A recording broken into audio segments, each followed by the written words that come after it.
Hello, welcome to another Becoming a Modern Man. We are playing Dredge, and this time we are playing against Death and Taxes, I guess, or Eldrazi and Taxes, I suppose, is more accurate in this particular example. So this is our opening hand. No Dredge cards, but we do have both Faithless Looting and Cathartic Reunion to find them, and then a couple of Neonates. So I'm fairly happy with this hand. Faithless Looting finds us an Amalgam and another land, which isn't ideal, but we can pitch the Amalgam and this Narcomoeba. And hopefully this Cathartic Reunion will get us a bit further. It leads off with a Concealed Courtyard into a Thoughtseize, which unfortunately is going to take the Reunion. We're going to be able to run out a couple of Neonates here. We're just going to pass the turn. Plays an Eldrazi Temple but has no follow-up play, so we're going to get into 2 here. We draw a Cathartic Reunion, which we're just going to cast here and hope to dig a little bit deeper into our deck. So we find a land, we found a Golgari Thug and a Faithless Looting. I'm going to crack the fetch, Faithless Looting here, and we find a Bloodghast and an Narcomoeba. Right, so we're going to pitch the Bloodghast and the Thug. Then plays another Eldrazi Temple and is able to play a Thought-Knots here, which takes away the Narcomoeba. I'll dredge up the Golgari Thug, which finds not a whole lot, but we do get Conflagrate into the graveyard there. Kind of hoping to get Life from the Loam into the graveyard, and then we can start recurring this Bloodghast and maybe building up our Conflagrate. So we get to attack for 2 here. Punters try to block, a lot of people do. Instant Neonate has Menace, so it needs a double block to be blocked. So we can actually get through quite a bit of damage here just by sort of pinging through with these Neonates. So that's kind of the way we're looking to go with this. Flashback Faithless Looting, we're looking for a land, so we dredge with a Thug and find a land as well. So that's nice. We get another Bloodghast into the graveyard. So we just pitch the 2 Thugs. Arid Mesa gets both of our Bloodghasts back, and our prized Amalgam comes in now. So that's all pretty nice. Plays an Eldrazi Displacer and has enough mana also to activate its ability, which makes attacking a little bit awkward, but I still think we want to be going for it. We can dredge back Stinkweed Imp here and get a lot deeper into our deck. So we find a Life from the Loam there, which is nice. And we've also got multiple copies of Faithless Looting, so should we require. Just going to attack here. I think our attack's still good, to be honest. But it's double blocking the Neonate, so we're just going to be able to use its ability here to dredge even further, and the Displacer's ability is going to hit the prized Amalgam. So we're still going to get through for 5 here, and we hit a Narcomoeba off the Stinkweed Imp. And there's a couple of prized Amalgams as well that we've managed to get in. So our board is pretty tasty here. And plays another Eldrazi Displacer. And plays and cracks a Relic, so they've got main deck Relic. But fortunately we've got most of the cards out of the graveyard that we would want. Here, going to be able to attack with everything. We could have played this Bloodghast as well, I suppose, in addition. Depending on whether we still have a red-black land in our deck, I'm not sure. But regardless, anyway, we've got the attack, so we don't need to do that. So we can attack here, and we managed to get through for lethal. So that worked out pretty nicely, kind of a slow start. The Neonates are actually very good attackers here, just because obviously they're playing sort of larger, bigger threats, and we were able to get some damage through, and then from there we were able to eventually dredge ourselves into a fairly substantial attacking team, which outraced our opponent, which was nice.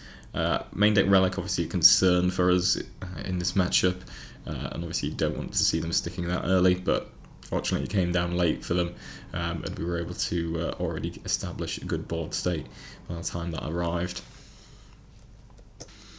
Okay, in terms of sideboarding, obviously we know they've got Relic. There's a good chance they have Rest in Peace as well, so those are the cards we really want to be looking out for in this matchup.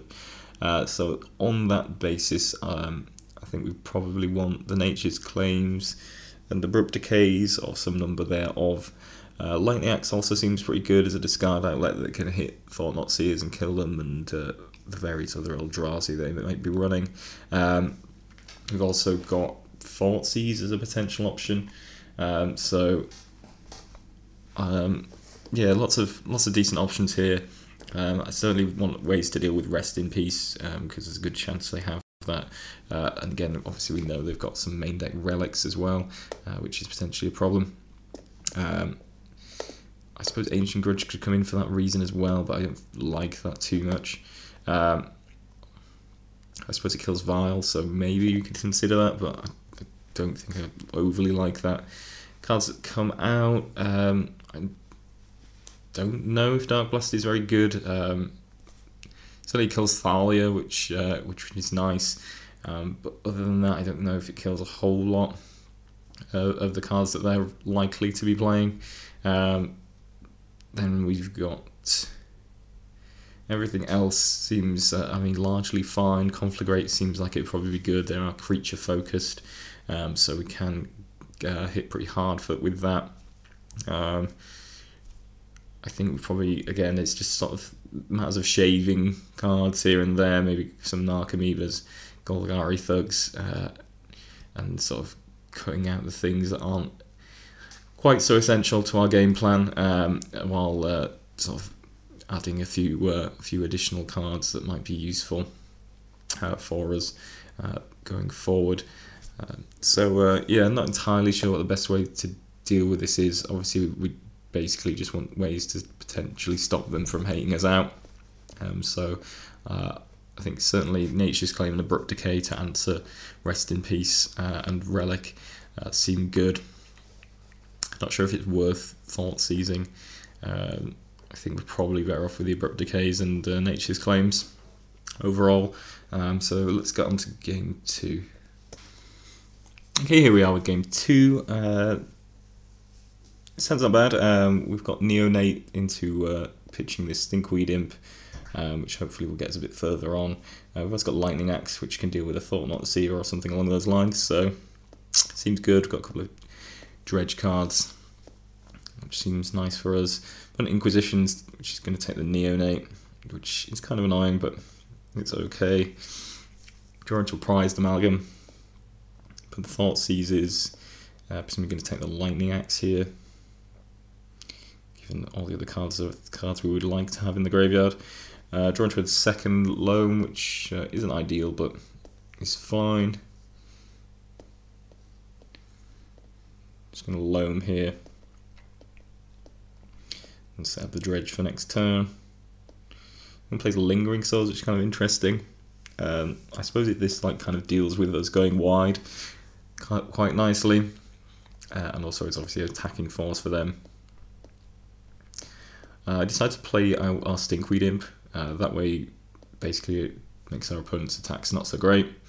And obviously, if our Stinkweed Imp dies in any way, then we are able to dredge it back. Tidal Sculler takes a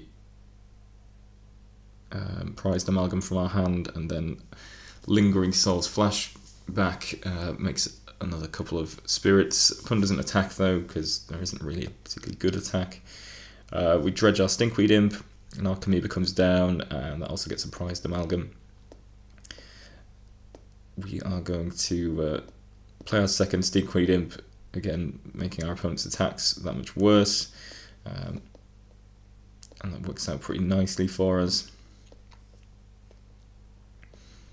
Opponent has another Lingering Souls, so now we've got 8 1/1 flyers to deal with, but doesn't attack, strangely. I don't know if our opponent should have just sort of started getting in at this point, given that they're down to 1 card and they're sort of in top deck mode. They also played Mutavault, which is something to note.